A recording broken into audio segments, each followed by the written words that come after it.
네, 뜨거운 감자 확인해 보셨습니다. 정말 꼭 그래야만 했을까요? 정말 폭스바겐이 야속한 하루인데요.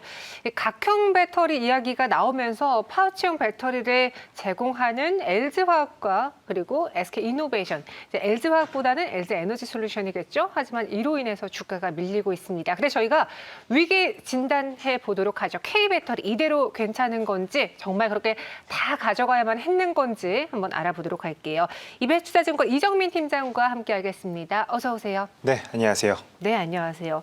아유, 국내 K 배터리사들이 해외 이슈 가지고 자꾸 한 방 맞는 것 같은데 지난번에도 테슬라 급락 때문에 힘들었잖아요. 네, 맞습니다. 이번에도 폭스바겐의 각형 배터리 선언 어떤 내용이죠? 네, 일단은 시청자 여러분들께서 지금 현재 왜 주가가 부진한지에 대해서 알려면은 어제 이제 밤이었죠. 한국 시간으로는 그 폭스바겐에서 열렸던 파워데이에 대한 내용을 좀 알고 계셔야 되지 않을까 생각이 됩니다. 파워데이에 대해서 제가 살짝 좀 말씀을 드리면요.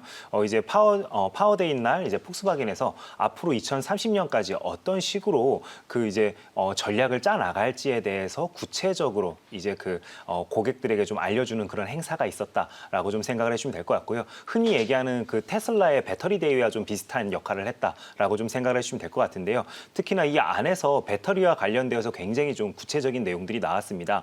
그 중에서는 뭐 자체 규격의 배터리를 활용해서 대량 생산 및 수급을 좀 안정화시키겠다 이런 내용도 좀 일부가 있었고요. 그에 따르면은 이제 2023년부터는 자체 규격의 배터리가 전체 물량의 80%를 차지할 정도로 이제 운영을 하겠다 이런 내용도 있었습니다. 이를 통해서 이제 리튬 이온과 리튬 인산철을 이용한 두 가지 타입의 배터리를 선보이겠다라고 현재 밝힌 상황인데요. 예를 들어서 엔트리 모델 같은 경우에는 리튬 이온 을 이제 활용한 배터리를 주로 사용을 하고요. 그다음에 볼륨 모델 같은 경우에는 리튬 인산철을 사용한 이제 그런 배터리를 주로 사용을 하겠다라고 밝혔습니다. 그다음에 이제 고급 라인을 또 폭스바겐 안에는 굉장히 많은 브랜드들이 있죠. 그 중에서 뭐 포르쉐나 아니면은 그 벤틀리 같은 모델 같은 경우에는 이제 전고체 배터리 같은 것들을 이용해서 이제 고성능을 추구하는 그런 브랜드에 맞는 그런 이제 배터리 타입들을 각자 좀 다르게 적용해서 이제 고객들에게 다가가겠다 이런 내용으로 좀 알려지고 있습니다. 현재 시장에서 그 가장 많이 쓰이고 있는 배터리 타입은 총 3가지가 있습니다. 대표적으로는 이제 원통형 배터리가 있을 거고요. 그다음에 각형 배터리, 그다음에 파우치형 배터리 이런 식으로 3가지 타입의 배터리가 있습니다. 근데 이제 폭스바겐은 그동안 그 모델별로 다른 배터리 타입을 좀 이용하긴 했지만 대부분 이제 파우치형과 원통형을 좀 많이 사용하는 편이었습니다. 근데 앞으로는 이런 부분에서는 각형 배터리를 주로 사용하겠다. 결국 이게 가장 큰 골자가 되지 않을까 싶습니다. 그래서 폭스바겐은 유럽 내에 그 배터리를 직접 생산하기 위해서 6개의 공장을 신규로 설립하겠다라고 일단은 밝혔습니다. 이를 위해서 기존에 이제 그 투자를 했던 회사 중에 하나가 바로 노스볼트라는 이제 배터리를 생산하는 회사가 있었는데요. 노스볼트와 협력을 더욱더 공고히 하겠다. 이런 식으로 밝힌 상황입니다. 이렇게 2차 전지 유형이 원통형, 각형, 파우치형인데 제가 알기로는 이제 LG에너지솔루션과 SK이노베이션은 파우치형이죠. 네, 그럼 맞습니다. 각형마다 주력하는 기업들은 어떤 것들이 있을까요? 네, 맞습니다. 방금 말씀해 주신 것처럼 네. 각 타입별로 이제 제조 회사들도 각자 특화된 이제 모델들을 좀 가지고 있습니다. 그래서 우리가 각 회사별로 어떤 모델에 좀 특화가 되어 있는지 이 부분부터 좀 살펴보셔야 될 것 같은데요. 그래서 제가 일단은 그림 하나를 좀 준비를 했습니다. 그래서 보면서 좀 말씀을 드리자면은 현재 우리나라 같은 경우에는 폭스바겐의 납품을 진행하고 있는 타입이 각형이 아닙니다. 앞에서도 설명드린 것처럼 3가지 타입이 있는데요. 일단은 원통형, 각형, 그다음에 마지막으로는 이제 파우치형 이렇게 3가지가 있는데 차근차근 좀 말씀을 드린다면 원통형 같은 경우에 대표적으로 쓰는 회사가 이제 테슬라가 있겠죠. 그래서 원통형 같은 경우에는 주력으로 생산하는 회사가 파나소닉이 있습니다. 그다음에 삼성 SDI도 이제 이 타입의 배터리를 생산을 해서 이제 그 테슬라에 납품을 현재 하고 있죠. 그다음에 LG 에너지 솔루션 같은 경우에도 이제 고객사 다변화를 위해서 지금 현재 가장 많이 설비를 구축하고 있는 게 바로 원통형이 된다. 이렇게 좀 생각을 해주시면 될 것 같고요. 각형 같은 경우에는 대표적인 회사가 바로 중국의 CATL이 있습니다. CATL과 그다음에 삼성 SDI가 각형에 좀 특화된 설비를 현재로서는 보유를 하고 있다. 이렇게 좀 이해해 주시면 될 것 같고요. 그다음에 우리나라 회사들 특히나 LG 에너지 솔루션과 그다음에 SK 이노베이션이 가장 강점을 가지는 게 바로 파우치형이 되겠습니다. 파우치형 같은 경우에는 대표적으로 우리나라 회사 2개 회사가 워낙 강점을 보이다 보니까 가장 좀 특화되어 있는 부분은 이 외에는 거의 없다라고 좀 생각을 해주시면 될 것 같고요. 현재 그 폭스바겐의 전기차 전용 플랫폼 이름이 MEB입니다. MEB 같은 경우에는 파우치 타입의 배터리를 LG와 SK에서 현재 공급을 받고 있고요. 그다음에 각형 같은 경우에는 CATL과 삼성 SDI에서 현재 공급을 받아서 사용을 하고 있습니다.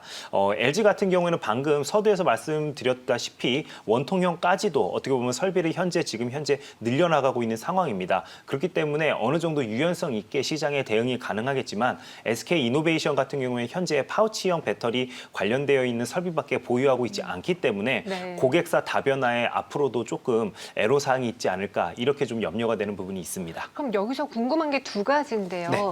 이제 폭스바겐이 각형 배터리를 쓰겠다라고 했는데 왜 각형 배터리를 제공하는 제조사인 삼성 SDI 주가도 빠지는지 궁금하고요. 네네. 두 번째로 이 파나소닉이 직접 생산하기 위해서 셀 부분에서의 기술력 갖추기 위한 포문인 건지 아니면 그냥 단순히 각형 배터리를 수입해서 쓰겠다라는 건지 궁금하네요.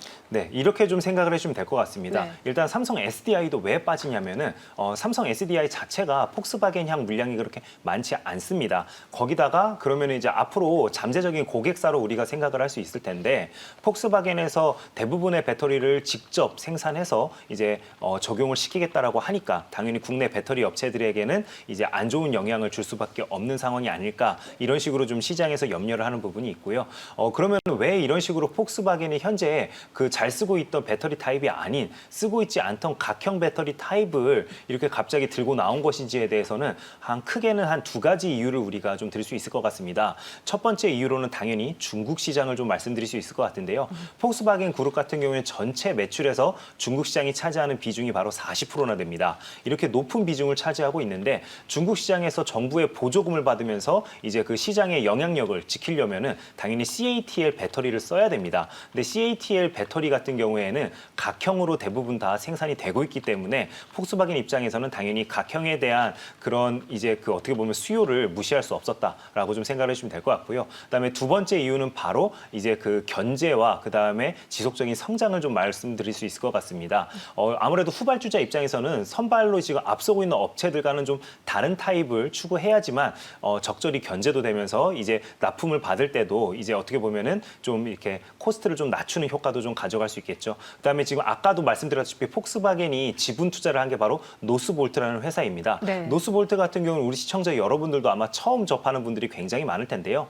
그 정도로 2차 전지 업체들 안에서는 입지가 그렇게 높은 회사는 아닙니다. 근데 이제 노스볼트 같은 경우에는 이제 폭스바겐과 전략적으로 제휴를 하면서 앞으로 점유율을 좀 높일 수 있을 가능성이 높다라고 지금 현재 시장에서는 판단을 하고 있는데요. 이런 노스볼트 또한 지금 현재 각형 배터리가 주력으로 생산을 하는 그런 타입이다 보니까 폭스바겐 입장에서는 자연스럽게 각형 배터리로 이제 아무래도 시선이 좀 갈 수밖에 없는 상황이 되지 않았나 이렇게 좀 생각이 됩니다. 그럼 앞으로 그럼 시장에서 또 염려하는 부분이 이런 식으로 진행이 되었을 때 폭스바겐이 언제부터 본격적으로 자체 생산 능력을 갖출지에 대해서 아마 좀 염려가 많이 되실 텐데요. 지금 현재 폭스바겐은 2023년부터 본격적으로 사용을 시작을 하겠다라고 이야기를 밝혔습니다. 근데 지금 시장의 좀 전문가들 의견을 좀 들어봤더니 본격적으로 양산을 하는 데 있어서 노스볼트가 어느 정도의 능력치를 가지고 있는지 의구심을 표시하는 부분도 굉장히 많았습니다. 그렇기 때문에 2023년부터 시작은 가능하겠으나 대량으로 납품하기에는 좀 힘들지 않을까 이런 식으로 좀 생각을 하고 있고요.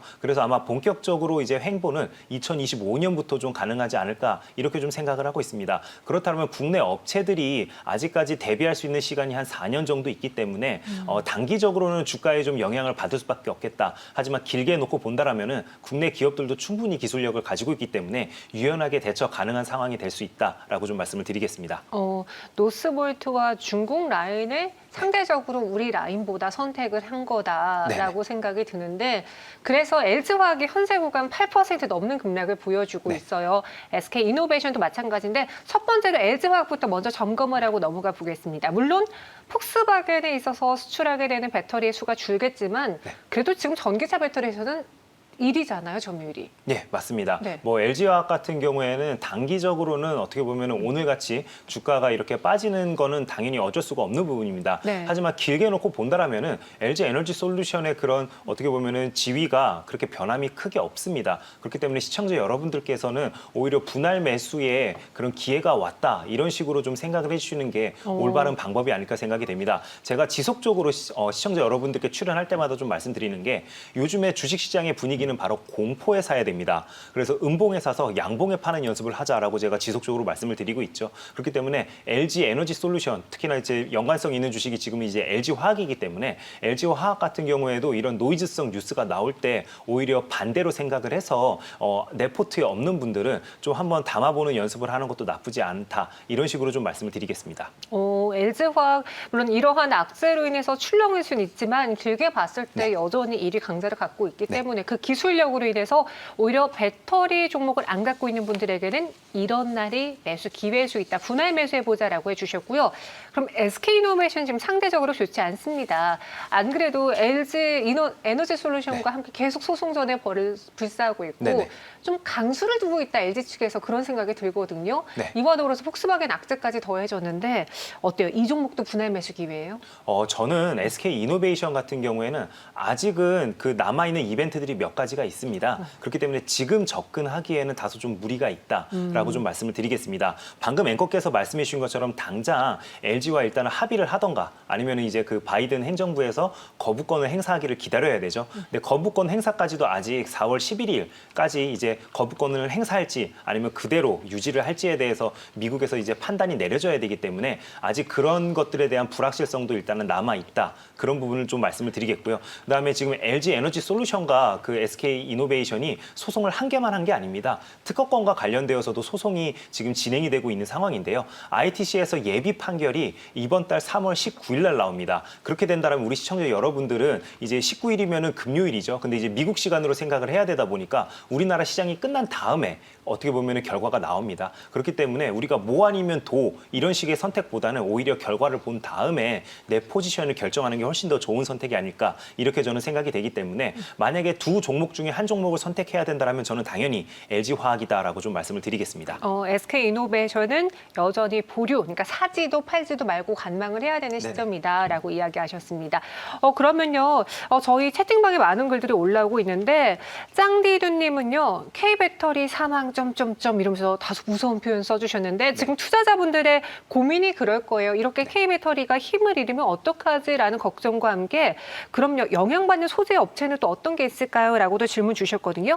2차 전지 관련해서 그래도 이렇게 폭스바겐마저 자기들이 생산을 하려고 하는 거 보면은 여기가 정말 먹거리라는 거잖아요. 네, 맞습니다. 관련해서 볼 만한 종목 무엇이 있을까요? 네, 일단은 지금 시청자 여러분들께서도 네. 불안해하실 필요는 전혀 없다라고 다시 한번 좀 말씀을 드리겠고요. 오히려 지금 네티즌 분들께서 댓글로 K배터리 사망 이런 식으로 쓰신다라면은 그만큼 어떻게 보면은 심리적으로 위축된 상황이기 때문에 신규 진입자들은 적극적으로 좀 들어갈 필요가 있다라고 좀 오히려 좀 말씀을 드리겠고요. 특히나 지금처럼 전방 기업들이 노이즈가 어느 정도 있을 때는 그 후방인 오히려 소재 기업들 위주로 우리가 접근하는 게 훨씬 더 좋은 접근 방법이 된다라고 좀 말씀을 드리겠습니다. 그럼 소재 기업들 중에서도 어떤 기업들 위주로 좀 접근해 보면 좋은지에 대해서는 바로 이런 포인트를 좀 말씀을 드리면 될 것 같습니다. 폭스바겐이 6개의 공장을 유럽 시장에다가 짓겠다고 했습니다. 그렇다면은 그 배터리 공장에다가 분명 소재를 납품할 업체들이 있을 텐데요. 그런 업체들 중에 저는 그 솔루스 첨단 소재를 좀 말씀을 드리겠습니다.